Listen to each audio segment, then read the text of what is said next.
Meja pabemak. Saya banyak we mai ke dalam ni dah. Mau beli zinc untuk kandang kambing. Pakai dah. Okey guys. Lah ni musim hujan. Kandang kita ni banyak dah bocor. Jadi kita beli zinc lah. Kita beli zinc. Hari ni hujan juga ni. Kita teratukar mana boleh dulu. Okay, let's go.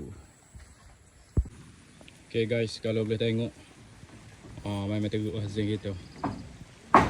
Ni hok saya tukar dah 45 keping yang baru.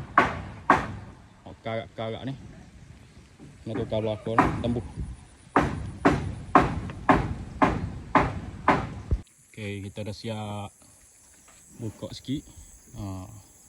Zinc. Kayu pun ada dah buruk dah, tapi boleh guna lagi. Kita tunggu zinc. Lepas tu kita paku zinc pula.